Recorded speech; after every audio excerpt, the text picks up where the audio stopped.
everyone, and welcome back for another deep dive. This time, we're going deep into the world of cryptids. Ooh, fun. Yeah. And we've got a ton of sources this time. Articles, forum discussions, even a political speech that references Bigfoot. Really? Yeah. It's a wild mix. We're talking Bigfoot, obviously, Nessie, Mothman, even aliens. Wow. Yeah, the whole mythical crew. And our mission is to figure out how these creatures, these cryptids, went from campfire stories Right. to being entangled with modern society. It's kind of crazy. It is really interesting. I mean, you've got these figures, these cryptids that have been around for centuries in the human imagination, and now they're popping up everywhere. In politics, the environment, even science and tech. Yeah. Okay, so let's back up a bit. How did we view these creatures traditionally if something has shifted, somewhere along the way? Right. Well, for centuries, cryptids were part of folklore and indigenous storytelling. They Yeah. represented the mystery and power of nature, Okay. like the Yeti in the Himalayas or the bunyip in Australia. They were often seen as guardians of the natural world, or figures that warned people about, the dangers of the unknown. Oh, interesting. Yeah. These stories were about respecting nature, acknowledging the limits of what we know. Okay, so that's a very different Bigfoot from the one we see on t-shirts or Right. coffee mugs. So when did that shift happen? When did we go from respect to pop culture icon? I'd say the mid-20th century. Okay. Seems like the turning point. You had mass media, fascination with the paranormal, and then obviously the grainy photos and videos Right. claiming to show these creatures. Suddenly, these mythical beings were thrust into the spotlight. They became pop culture figures, like you said. Yeah. I mean, that famous Bigfoot footage, Oh, yeah. the one with the figure walking through the woods, I feel like that really cemented Bigfoot in the public imagination. Definitely. I mean, even though it's been debated endlessly, it became iconic. Bigfoot went from local legend to global phenomenon. And the interesting thing is, it wasn't just about entertainment. Right. Bigfoot became a symbol for other things, too. Like what? What do you mean? Well, think about it. Bigfoot, this creature that supposedly lives in the deepest forests, Yeah. became a symbol for environmental conservation. Whoa. Yeah. Some groups started advocating for cryptozoological protection acts, Oh, wow. saying that Bigfoot should be protected like an endangered species. Interesting. There was even a senator, I kid you not, who said we should limit logging just in case Bigfoot needs the trees. What? Seriously? Yeah, Can you believe that? that's pretty wild. So Bigfoot went from mythical creature to political talking point. Right. I don't even know what to say to that. That's fascinating. So what are the implications of something like that? Well, there are definitely some deeper questions there. On the one hand, you have this concern for the environment, people using Bigfoot to highlight the need to protect natural habitats. Right. But on the other hand, those concerns could get sidelined, even ridiculed, because they're tied to, a creature many think is fictional. The real message, the need for conservation, gets lost in the debate over whether Bigfoot's real or not. Mm-hmm. And then you have the ethical questions, right? If we found Bigfoot, would we really protect it? Or would it become another resource to, exploit? That's a good point. It makes you think about where the line is between genuine concern Right. and using something like a cryptid, for your own personal or political gain. Exactly. And that blurring of lines, it's not just Bigfoot either. Look at Nessie. She's gone from this fearsome monster in Scottish folklore Right. to a beloved tourist attraction. And now people are talking about her DNA like it could be some big breakthrough for biotech. So Nessie face cream coming soon to a drugstore near you. Well, maybe not quite that soon. Yeah. But the idea is out there that we could analyze Nessie's DNA and maybe develop anti-aging creams or something. Wow. Yeah, it's fascinating. It speaks to this, desire we have to use science and technology to figure out these creatures.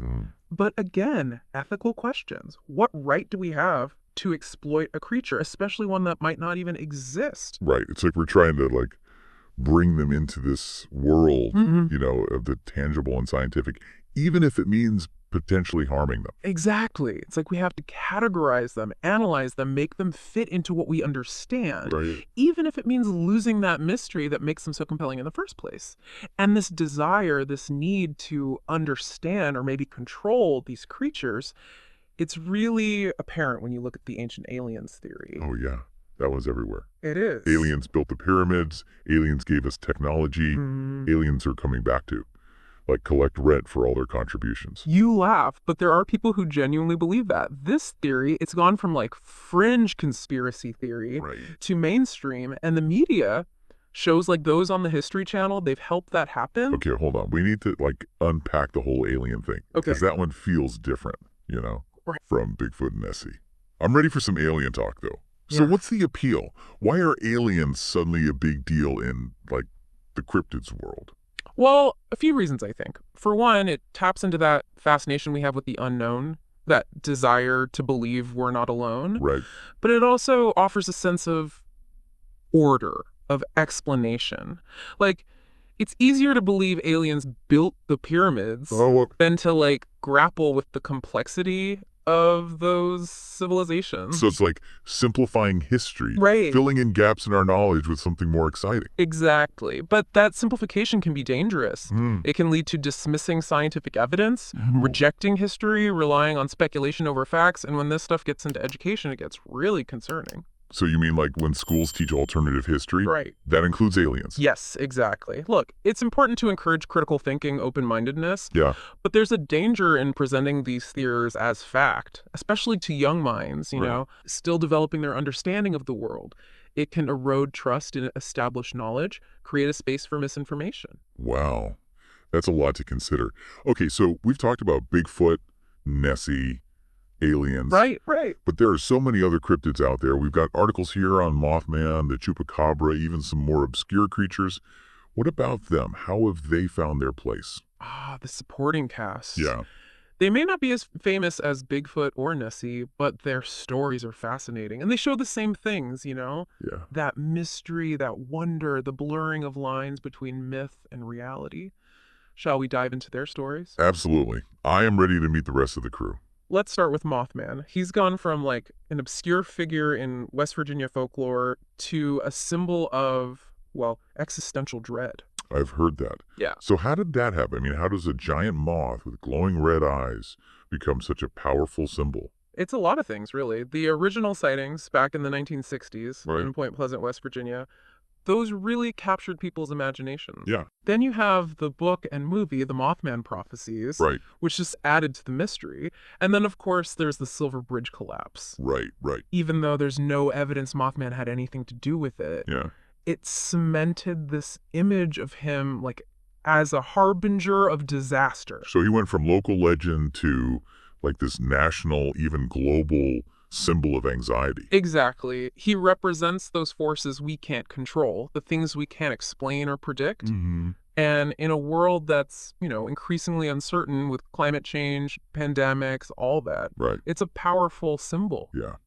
It's even weirder. We have this news report about a town that's using Mothman for crime prevention. What? Yeah. They put up signs with Mothman's picture, warning people about vandalism and theft. Seriously. Yeah.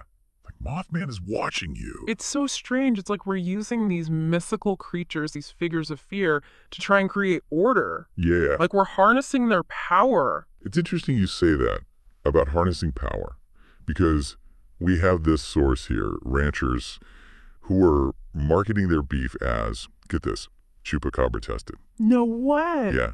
They're using the legend, this creature that sucks the blood of livestock Right. to sell their product. The chupacabra is another fascinating one. Once a terrifying figure blamed for livestock deaths, Mhm. now it's often seen as like mischievous, even cute. It's true. You see chupacabra plushies, cartoons, even Halloween costumes. We took this creature that was scary and made it, well, marketable. Right. It's not just about the money, though. I think it shows how our relationship with cryptids has changed. Right. We're not just afraid of them anymore. Yeah. We're fascinated. We want to understand them, even joke about them. It makes you wonder, though, doesn't it? What does it all mean? Why are we so obsessed? Right. What does it say about us? I don't think there's an easy answer. It's a lot of things. The mystery, the thrill of the unknown, that desire to connect with something bigger than ourselves. Yeah. Like, we're looking for something to believe in. Yeah. Something that sparks our imagination in a world that often feels, mundane. I think that's a big part of it. But there's the darker side, too. We can get so caught up in the myths that we lose sight of reality. Okay, so what do you mean by that? How can it be harmful? Well, it can distract us from real issues. Climate change, poverty Right. while we're debating Bigfoot. Right. We're ignoring real problems. We can't let the stories blind us to what's actually happening. Exactly. And these myths can be used to manipulate us. We talked about Bigfoot and the environment, Yeah. the ranchers selling their chupacabra-tested beef. Right. It's all about using these creatures for personal or political gain. It's like once a cryptid's out there in the public consciousness, anyone can use it, Mm-hmm. and not always for good. Right. And then you have social media. Mm-hmm. Those platforms have become echo chambers for cryptid believers, Oh, yeah. sharing stories, theories, evidence, with no one challenging them. You mean like those Facebook groups where people post blurry photos of, like, Bigfoot? Exactly. It creates community, but also spreads misinformation. And when that's all you see, it's hard to tell what's real. So basically, our obsession with cryptids can be fun, a way to escape, Right. but it can also have consequences if we're not careful. It's all about balance, appreciating the mystery, but being aware of the downsides. So that brings us to, what does the future hold? Will cryptids stay in the realm of myth, or will they become something more? Well, I think their future is tied to technology. Okay. As we get better at investigating the world, Mm-hmm. there's a chance we might find something. Do you think we could actually prove Bigfoot or Nessie exist? It's not impossible. DNA analysis has changed how we understand evolution. Right. Imagine applying that to cryptids. Yeah. Or AI. We could use it to analyze data, look for patterns that point to these creatures. That's pretty wild. But even if we don't find concrete proof, I think they'll still be part of our culture. Yeah. Humans are fascinated by the unknown. We want to understand the world around us, and cryptids represent that mystery. What's always fascinated me is the idea that our belief in them might actually be shaping the world. Oh, interesting. Like a chicken or the egg thing. Yeah. Could our belief, even subconsciously, be making them more real? That's a great point. Like the power of belief to manifest reality. Yeah. Think about how our beliefs shape our actions, the world around us. If enough people believe, it becomes powerful. So even if they don't exist physically, Right. our belief could be giving them, like, life. I think so, yeah. We're creating these shared myths, Yeah. these stories that shape how we see the world. And those stories can be really powerful. Exactly. It's a complex feedback loop. It's Yeah. what makes cryptids so interesting to study. Okay, so we've talked about the past, the present. What about the future? What might happen as our relationship with cryptids keeps evolving? Well, we might just continue on this path. Okay. Cryptids becoming more and more part of our culture, our politics, everything. Hmm. More movies, TV shows, maybe even politicians using them as symbols. And with VR and AR, imagine immersive experiences, like interacting with Bigfoot. Oh, for sure. And as that technology gets better, Right. the lines between real and virtual will blur even more. People having real encounters in VR. That's both exciting and scary. It is. But what if we actually find proof? Like definitive evidence of Bigfoot? What would happen? It would change everything. Our understanding of biology, evolution, everything. Wow. It would raise ethical questions too. Would we study them, Yeah. protect them, exploit them? All possibilities. It would depend on the creature, where it was found, the political climate, everything. It would be huge. But even if we don't find proof, I think cryptids will always fascinate us. Definitely. They're the mystery of the world, our desire to explore the unknown. As long as there are mysteries, there will be cryptids. I love that. So any other potential scenarios for the future? Well, maybe as we learn more about the natural world and Yeah. technology lets us explore more places, Right. the mystery around cryptids might fade. We might find out they were just misidentified animals. So science could debunk the myths. It's possible, but even if it happens, it won't take away from the power of the stories. Right. Myths and legends are about meaning, not literal truth. It's true. Even if Bigfoot's just a hairy bear, the story still has power. Exactly. They endure because they connect with something deep inside us. Our fears, hopes, our fascination with the unknown. And that's something science can't take away. Definitely not. There will always be mystery and wonder. Yeah. And cryptids will always be part of that. I love that perspective. It's like, even if we don't find Bigfoot, the search matters. Right. It's about the journey, the exploration. Exactly. And who knows? Maybe we'll find something even more amazing along the way. That's perfect. So, our final thought for this deep dive. We've looked at the past, the present, the future of cryptids. Right. Their impact on culture, beliefs, even our understanding of reality. So much to consider. But here's a question for you all to think about. As we move forward, as the line between myth and reality gets blurrier, What role will cryptids play in shaping our perceptions, our beliefs, our future? Will we embrace the mystery Right. or try to control them? What are the consequences? These are questions we all need to think about. Yeah. And maybe the answers aren't in science or technology, but in our own imaginations. That's a great point. A lot to unpack in this deep dive. There is. Hope you enjoyed exploring the world of cryptids with us. It's been fascinating. So what's the takeaway? What do we do with all this? I think it's about balance. Embracing the mystery, the wonder, but recognizing the risks too. Belief and skepticism, Right. imagination and reality. And maybe it's also about, recognizing that looking for cryptids is also about looking for ourselves. Yeah. You know?